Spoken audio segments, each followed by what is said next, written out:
Hello dear students. तो चलिए आज की क्लास आगे बढ़ाते हैं, लेकिन उससे पहले आपको हम ये बता देते हैं कि हमने पिछले क्लास में क्या देखा था। हमने पिछले क्लास में क्या पढ़ा था? हमने पिछले क्लास में हाइपर सेंसिटिविटी की डेफिनेशन को अच्छे से समझा था, उसके कुछ बेसिक टर्म्स को अच्छे से समझा था और वो कितने टाइप्स की होती है ये हमने अच्छे से समझा था। ठीक, तो आज हम हाइपर सेंसिटिविटी रिएक्शंस के बारे में जानेंगे, उनके मैकेनिज्म के बारे में जानेंगे। ठीक, तो सबसे पहले आपको बता देते हैं कि ये किसने दिया था, ये वाला जो type 1, type 2, type 3, type 4 hyper sensitivity reaction के बारे में किन्होंने बताया था? ये बताया था जेल एंड कूम्स ने। किसने बताया था? जेल एंड कूम्स ने। And according to them, hypersensitivity reactions are of 4 types: hypersensitivity 1, 2, 3 and 4। ठीक, हम आगे के हर लेक्चर्स में आपको हर टाइप ऑफ हाइपर सेंसिटिविटी और कुछ के एग्जाम्पल्स के संग बताएंगे हर वीडियो में। आपको बस कंटिन्यूटी मेंटेन करके चलना है। और आज जो हम बताने वाले हैं वो है टाइप 1 हाइपर सेंसिटिविटी के बारे में। इसका मैकेनिज्म एक्सप्लोर करेंगे, बहुत ही आसान तरीके से, बहुत ही अच्छे से समझने की पूरी कोशिश करेंगे। ठीक है, अगर आप पूरे वीडियो को ध्यान से देखेंगे, मेरी एक एक बात को ध्यान से सुनेंगे, तो आपको ये याद करने की ज़रूरत तो बिल्कुल नहीं पड़ेगी। तो चलिए आइए समझते हैं इसको फिर। तो टाइप 1 हाइपर सेंसिटिविटी रिएक्शन के बारे में जानेंगे। Type 1 hyper sensitivity reaction. ठीक है, टाइप 1 हाइपर सेंसिटिविटी रिएक्शन के बारे में पहले सब कुछ जानेंगे। तो हम आपको पहले बता देते हैं कि हम टाइप 1 हाइपर सेंसिटिविटी रिएक्शन को और किस किस नाम से जानते हैं। हम इसको और जानते हैं immunoglobulin E mediated hyper sensitivity. ठीक है, और इसको किस नाम से जानते हैं? इसको और हम जानते हैं एनाफाइलैक्टिक रिएक्शंस के नाम से, एनाफाइलैक्टिक रिएक्शंस के नाम से। और किस नाम से हम इनको जानते हैं? एलर्जी के नाम से जानते हैं। किस नाम से? एलर्जी के नाम से। और मैंने पिछले वीडियो में आपको बताया था एलर्जी होती किससे है? तो एलर्जी होती है डियर स्टूडेंट्स विथ एलर्जेन, जिसको हम और क्या कहते हैं? एंटीजन। और मैंने शायद आपको पिछले वीडियो में बताया था कि एंटीजन एक्सोजीनस भी हो सकता है और एंडोजीनस भी हो सकता है। एक्सोजीनस जो बाहर से आता है, एंडोजीनस जो अंदर ही होता है। और अंदर most of the case of auto immune disease के केस में ये एंडोजीनस एंटीजेंस प्रेजेंट होते हैं। ठीक है, तो अब आपको ये देखना है कि अब आपका क्वेश्चन, बहुत लोग मुझसे ये पूछते हैं कि इसमें एग्जैक्टली लिखेंगे क्या। तो आप लिखेंगे क्या? अगर आपको ये सब चीज़ें पता है तो आप एक अपना खुद का सेंटेंस फ्रेम करके उसको अकॉर्डिंगली सेट कर सकते हैं। लेकिन फिर भी उन लोगों के लिए जो नहीं सेट कर पाते, उनके लिए मैं बताती हूँ कि इसको आप किस तरह से अपने शब्दों में डिफाइन करेंगे। ठीक है, तो इसको आप कैसे डिफाइन करेंगे? It is also known as anaphylactic reaction. It is also known as anaphylactic reaction or allergy induced by certain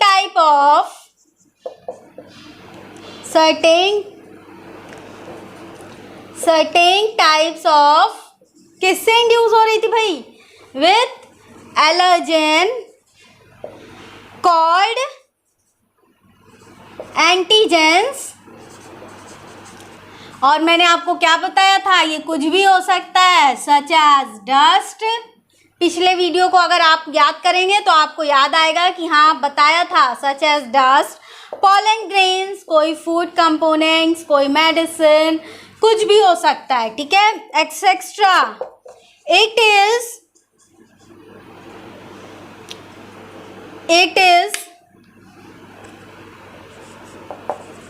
immediate type of reaction reaction mediated by IgE immunoglobulin, ठीक है, it is immunoglobulin, ठीक।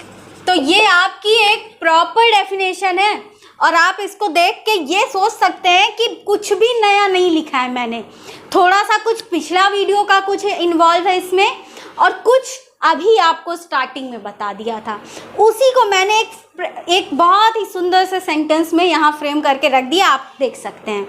तो अब आपको ये सोचना है कि IgE मीडिएटेड क्यों कहा गया भाई, क्योंकि सिर्फ इसी टाइप 1 हाइपर सेंसिटिविटी में ही ये IgE इम्यूनोग्लोबुलिन्स प्रेजेंट होती है, ठीक। आपको आगे के लेक्चर्स में हम types of immunoglobulin, structure of immunoglobulin सब कुछ बहुत ही आसानी से समझाने की कोशिश करेंगे, ठीक। तो ये है डेफिनेशन। तो अब मैंने आपको क्या कहा था, ये आपको आई थिंक अच्छे से समझ में आ गई होगी। अब मैंने आपको बोला था कि हम देखेंगे मैकेनिज्म, ठीक है। मैंने आपको क्या कहा था कि हम क्या देखेंगे, मैकेनिज्म देखेंगे भाई। तो आइए मैकेनिज्म देख लेते हैं कैसे होती है। तो देखिए इसकी जो मैकेनिज्म है ये 5 स्टेप में होती है, ठीक। तो IgE मीडिएटेड है, जब एंटीजन बॉडी में एंटर करेगा तो वो सबसे पहले क्या ढूंढेगा, एंटीबॉडी ढूंढेगा। तो एंटीबॉडी का प्रोडक्शन यानी कि सबसे इम्पॉर्टेंट स्टेप है। तो सबसे पहला जो स्टेप इन्वॉल्व होगा, it is production of IgE antibody, ठीक है। IgE एंटीबॉडी का प्रोडक्शन सबसे इम्पॉर्टेंट स्टेप है भाई। तो अब आइए ये देख लेते हैं कहाँ से आ रही है ये। तो भाई पहला क्या होगा, आप हैं होस्ट, आपके पास कौन आएगा, एंटीजन, जिसको आपने बोला था अभी एलर्जन। अब क्या होगा, इस एंटीजन की प्रोसेसिंग होगी, ठीक है, इस एंटीजन की प्रोसेसिंग होगी, presented and processed by antigen presenting cells to CD4 T cells, ठीक है। ये एंटीजन प्रोसेस होगा, आपको हम आगे के लेक्चर्स में एंटीजन प्रेजेंटिंग सेल्स के बारे में थोड़ा सा बताएंगे, ठीक है। अभी के लिए आप ये देख लीजिए कि ये एंटीजन के पास स्पेशल टाइप ऑफ सेल्स होती है, that is antigen presenting cells, जो इनको स्पेशल टाइप ऑफ जीन ये कैरी करती हैं और along with major histocompatibility complex. उससे क्या होता है कि ये टी सेल्स इसको अट्रैक्ट करती हैं और ये टी सेल से आके बाइंड होता है। इसको हम और भी ब्रीफिंग में आगे जानेंगे। अभी के लिए आपको सिर्फ इतना याद रखना है कि ये एंटीजन आया और ये कहाँ पहुँचेगा, CD4 टी सेल्स के पास पहुँचेगा। अब ये क्या करेगा, अब ये CD4 सेल्स क्या होगा, ये डिफ्रेंशिएट होगा प्लाज्मा सेल्स में और किस में, मेमोरी सेल्स में। मेमोरी सेल्स क्या करती है भाई, मेमोरी सेल्स कुछ नहीं करती है, बस मेमोरी सेल्स जो अभी आपको ये एंटीजन आया है ना, इसकी याददाश्त रख लेती हैं अपने पास, ताकि भविष्य में कभी आपको वो एंटीजन आए।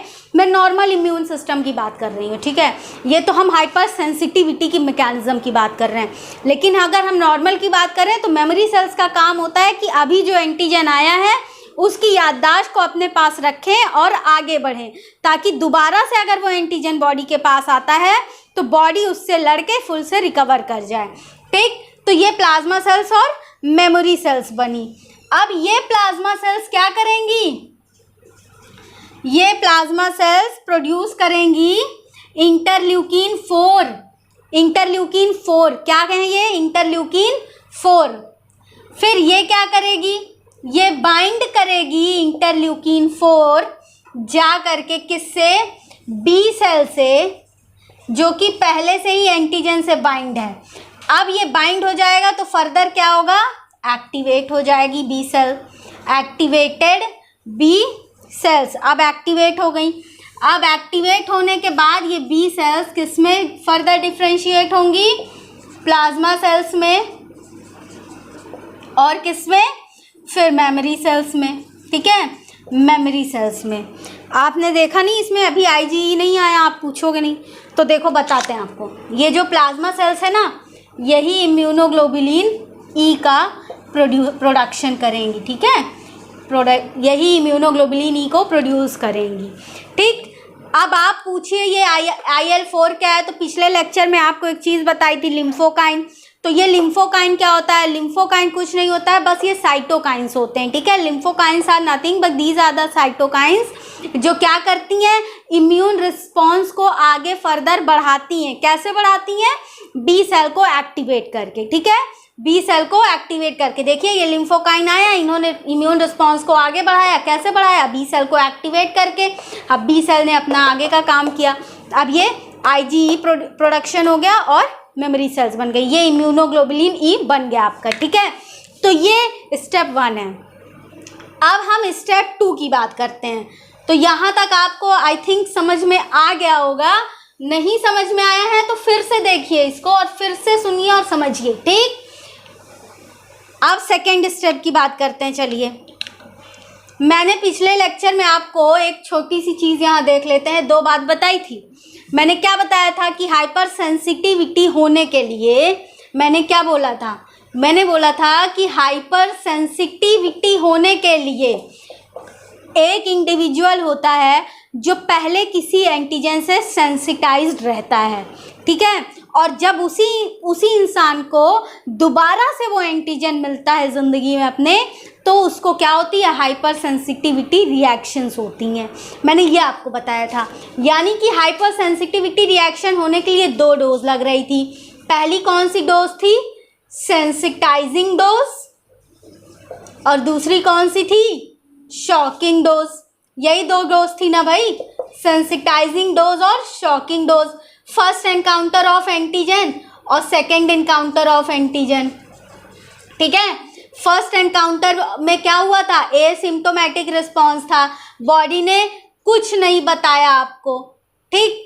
और ये कैसा रहा? Sensitising dose. सेकेंड में क्या आएगा? बॉडी रिस्पॉन्स देगी, लेकिन ऐसा रिस्पॉन्स देगी जो कैसा होगा? हार्मफुल होगा, ठीक है, बेनिफिशियल तो बिल्कुल नहीं होगा। और इसी को हम क्या कहते हैं? Hyper sensitivity reaction. तो ये आपको समझ में आ गया होगा। स्टेप 2 इसी पे बेस है, इसीलिए मैंने आपको ये एक बार फिर से रिकॉल करा दिया। पिछले लेक्चर में मैंने इसको बताया था, ठीक। अब स्टेप 2 की बात करते हैं तो sensitization. Step 2 is sensitization. Sensitization में क्या हो रहा था भाई? आइए अब इसको देख लेते हैं। तो आपने अभी अभी देखी एक चीज़, इम्यूनोग्लोबुलिन E का प्रोडक्शन हुआ है, इम्यूनोग्लोबुलिन E का।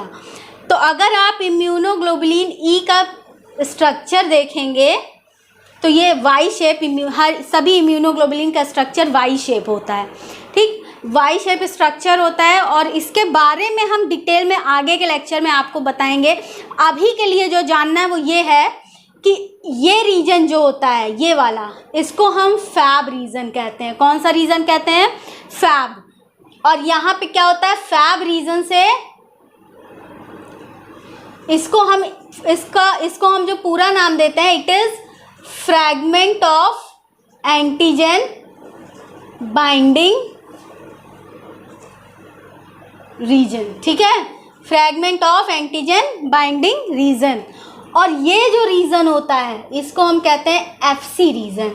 इसको हम क्या कहते हैं? FC रीजन, यानी कि फ्रैगमेंट ऑफ क्रिस्टलाइजेबल, ठीक है, फ्रैगमेंट ऑफ क्रिस्टलाइजेबल रीजन, ठीक है। ये इम्यूनोग्लोबुलिन है IgE जो अभी अभी प्रोड्यूस हुआ था, ठीक। तो सेंसिटाइजेशन में क्या होगा कि ये जो इम्यूनोग्लोबुलिन का FC रीजन है, यहाँ पे एक चीज़ होगी आपके बॉडी में होती है, दैट इज मास्ट सेल्स और बेसोफिल्स वगैरह, ठीक है। और इनके सरफेस पे होती है, रिसेप्टर, जिसका नाम होता है, ये रिसेप्टर्स हैं जिनका नाम है FcR रिसेप्टर्स, ठीक है, जिसका नाम है FcR रिसेप्टर्स। तो ये जो इम्यूनोग्लोबुलिन ई है, ये मास्ट सेल और बेसोफिल के सरफेस पे जो FcR रिसेप्टर्स है, इनसे आके FC रीजन्स के थ्रू जो मिलके जुड़ जाएगी, यहाँ पे आके अटैच हो जाएगी। ये देखिए आके अटैच हो गई, ठीक है। मैं इसको थोड़ा सा ब्रॉड कर दे रही हूँ, आके ये अटैच हो गई, ठीक है। ये FC रिसेप्टर से आके ये FC रीजन यहाँ पे अटैच हो गया, और जैसे ही अटैच होगा वैसे ही मास्ट सेल और बेसोफिल कैसे हो जाएंगी, सेंसिटाइज्ड हो जाएंगी। कैसी हो जाएंगी, सेंसिटाइज्ड हो जाएंगी। और इस पूरे प्रोसेस को हम कहते हैं सेंसिटाइजेशन। इसको हमने क्या कह दिया, सेंसिटाइजेशन। इस प्रोसेस को हमने बोला सेंसिटाइजेशन, ठीक। तो ये था सेंसिटाइजेशन का प्रोसेस। अब सेंसिटाइजेशन हो गया, अब सेंसिटाइजेशन के बाद क्या चाहिए भाई, शॉकिंग डोज चाहिए। अब तो जो तीसरी स्टेप है आपकी, इसको यहीं पर समझाते हैं आपको। जो तीसरी स्टेप है आपको, इट इज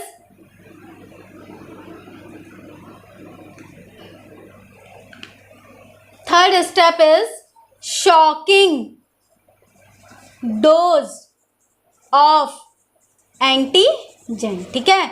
शॉकिंग डोज होगा। अब पहला आपको मिल गया सेंसिटाइजिंग डोज, सेंसिटाइज हो गई, देखिए पहले हो चुकी। अब शॉकिंग डोज की बात करेंगे। तो शॉकिंग डोज में क्या होना था, वही पहले वाला एंटीजन दोबारा से आपके पास आएगा। तो अब क्या होगा कि ये यहाँ पर फिर से आके एंटीजन बाइंड करेगा। एंटीजन का क्या होगा, यहाँ पे आप लिख सकते हैं सेकेंड एक्सपोजर। क्या लिखेंगे, सेकेंड एक्सपोजर, ठीक। तो शॉकिंग डोज ऑफ एंटीजन मतलब सेम एंटीजन जो पहले से था, पहले जिससे आपकी बॉडी सेंसिटाइज्ड हो चुकी है, उसका आके सेकेंड एक्सपोजर होगा।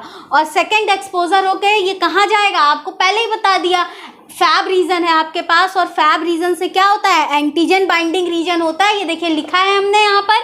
तो सॉरी, तो ये जो एंटीजन है ये आ करके इम्यूनोग्लोबुलिन के फैब रीजन से आकर के बाइंड हो जाएगा सेकेंड एक्सपोजर के टाइम पे, ठीक।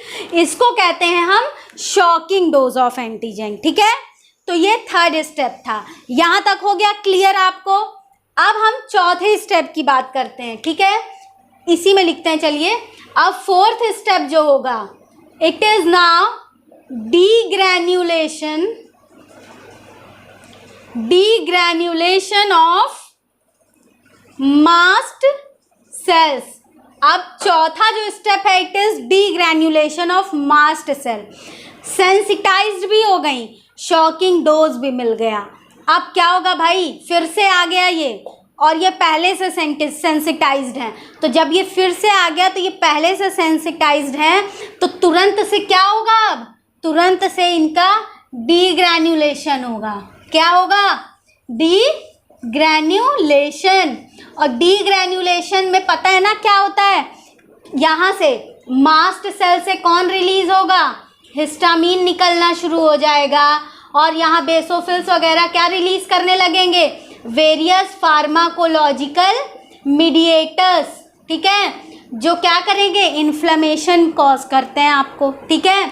तो अब जैसे ही डीग्रैन्युलेशन होगा, डीग्रैन्युलेशन के तुरंत बाद क्या होगा, फार्माकोलॉजिकल मीडिएटर्स रिलीज होने लगेंगे। फार्माकोलॉजिकल मीडिएटर्स रिलीज होने लगेंगे, कौन से, सच एज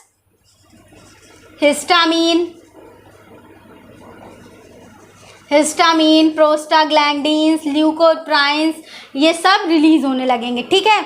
ये है आपका फोर्थ स्टेप। फोर्थ स्टेप में क्या हुआ, डीग्रैन्युलेशन होगा। डीग्रैन्युलेशन से क्या निकलेगा, फार्माकोलॉजिकल मीडिएटर्स रिलीज होंगे, जैसे कि हिस्टामीन, प्रोस्टाग्लैंडिन और ल्यूकोट्राइन्स। फोर्थ स्टेप समझ में आई, डीग्रैन्युलेशन भी हो गया। अब पांचवी स्टेप की बात करते हैं। अब मैं इसको मिटा रही हूँ, ठीक है, मिटाती हूँ इसको। देखिए अब आपकी जो फिफ्थ स्टेप होगी, वो होगी आपकी फिफ्थ जो स्टेप होगी वो है एनाफाइलैक्टिक रिएक्शंस। फिफ्थ स्टेप क्या है आपकी? Anaphylactic reactions. और अब इसमें क्या होगा, जो डीग्रैन्युलेशन के बाद, सॉरी चलिए स्टार्ट यहीं से लिख लेते हैं। डीग्रैन्युलेशन के बाद जो फार्माकोलॉजिकल मीडिएटर्स निकले थे, ठीक है, फार्माकोलॉजिकल जो मीडिएटर्स निकले थे जो कि सिस्टमिक लेवल पे भी हो सकते हैं, यानी कि आपके ब्लड सर्कुलेशन में भी, और लोकली भी हो सकते हैं, ठीक है, साइट ऑफ इन्फ्लेमेशन पे भी, जहाँ चोट लगी हो, ठीक है, लोकल लेवल पे भी हो सकते हैं, ठीक है, लोकली रिलीज्ड होंगे, रिलीज एट सिस्टमिक लेवल और लोकल लेवल, ठीक है। फिर उसके बाद क्या होगा भाई, आपको पता है जब ये सिस्टमिक लेवल या लोकल लेवल पे फार्माकोलॉजिकल मीडिएटर्स, इन्फ्लेमेटरी मीडिएटर्स आएंगे तो क्या होगी, कुछ भी होगी। जैसे क्या हो सकता है आपको, सॉरी, तो ये जो मीडिएटर्स निकले ये किसको अफेक्ट करेंगे, ये सराउंडिंग सेल्स को अफेक्ट करेंगे, मतलब अब आस पास के लोगों को नुकसान पहुंचा देंगे। Surrounding cells get effected, surrounding cells get affected, और क्या होगा फिर, produce symptoms of allergy such as, क्या हो सकता है, कुछ भी, mucus, such as mucus production और स्नीजिंग, या छींक भी आ सकती है या खांसी भी आ सकती है, कुछ भी हो सकता है, ठीक है, स्नीजिंग या कफिंग। तो ये है आपकी एनाफाइलैक्टिक रिएक्शंस। और आपको बता दें एनाफाइलैक्टिक रिएक्शंस कैसी हो सकती हैं, ये लाइफ थ्रेटनिंग भी हो सकती हैं, जानलेवा भी हो सकती हैं, ठीक है। तो ये था ओवरऑल आपका टाइप 1 हाइपर सेंसिटिविटी रिएक्शन का मैकेनिज्म। एक बार इसके पांचों स्टेप को ध्यान से देख लेते हैं, ठीक, इसके पांचों स्टेप को ध्यान से देख लेते हैं। पहला स्टेप इसमें क्या था, आईजीई इम्यूनोग्लोबुलिन का प्रोडक्शन हुआ, फिर क्या हुआ, सेंसिटाइजेशन हुआ, फिर क्या हुआ, शॉकिंग डोज हुआ, शॉकिंग डोज ऑफ एंटीजेन, फिर क्या हुआ, डीग्रैन्युलेशन, फिर क्या हुआ, फिर एनाफाइलैक्टिक रिएक्शंस, एनाफाइलैक्टिक रिएक्शंस, ठीक है। ये 5 स्टेप में आपने पूरा टाइप 1 हाइपर सेंसिटिविटी रिएक्शन समझ लिया। तो आई विश आपको ये पूरा समझ में आया होगा। वीडियो को ध्यान से देखिएगा तो आपको बहुत अच्छे से समझ में आएगा। तो आगे के लेक्चर्स में हम टाइप 2 हाइपर सेंसिटिविटी को समझेंगे और टाइप 2 हाइपर सेंसिटिविटी के कुछ एग्जांपल्स को भी समझेंगे, कुछ डिसीज़ को बहुत अच्छे से समझेंगे, जानेंगे हाइपर सेंसिटिविटी रिएक्शंस को, ठीक है। और आज का ये वीडियो आई विश आपको समझ में आया होगा। Thank you.